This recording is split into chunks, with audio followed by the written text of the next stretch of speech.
Alright, so I'm going to show you sort of a brief demonstration of techniques we use to record our EP that we did at Christmas. Just to note that we wouldn't normally be using this dynamic mic, we'd use a condenser mic, which would mean we'd have to use phantom power on the desk, but seeing as we're not, we won't. Alright, so first of all, you take an XLR that's standardly going to be plugged into a mic balance cable. You plug it into this bantam, this jack, so that you can patch it through into the patch bay, which is a standard sort of thing you're going to need to use in the studio at all times. So we'll plug it into input 5 because the first ones are normally a bit worn out, which means automatically you're going to have your levels in here. Normally this will control the level of the mic, and this will control the output after you've recorded it, but if you click into reverse you can swap those around and therefore control the output on the faders, but we won't do that right now. We'll do that a little bit later. Alright, so we have this set up as input 5. The desk is going to be patched normally or hardwired into a computer system running through Logic. So then you have to set up on Logic a audio track, not a software track.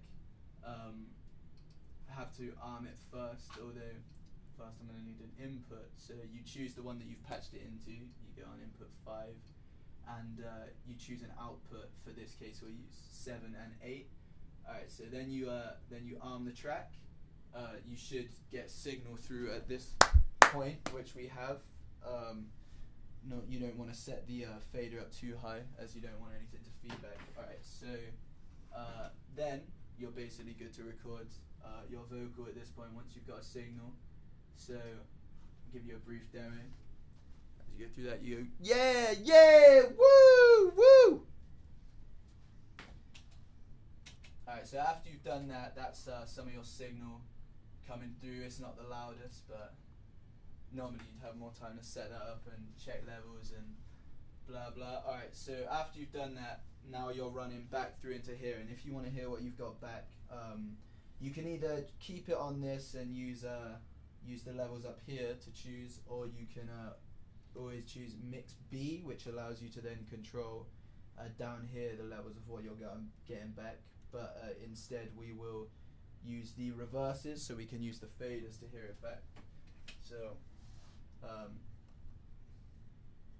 at some point, as quiet as it may be, am I on the, where have I gone wrong here? The level here. What did I do?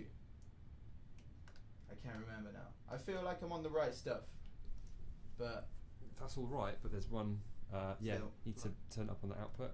That's it. And I think it might just be too quiet in the recording. One above this it. one. Yeah. Oh yeah, all right. Okay, we're cool. We're cool. All right. So always remember to check your main outputs, because that's an amateur mistake that makes you look like you don't know what you're doing.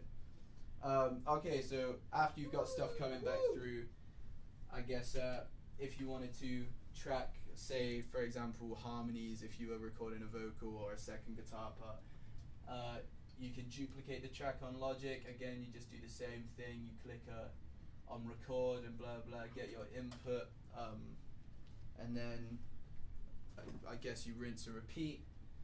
You can click record. Just check you're still getting a signal through and that everything's good, although you probably want to put it down on the output so that it doesn't wind up feeding back. And I guess that's generally how you get a vocal done.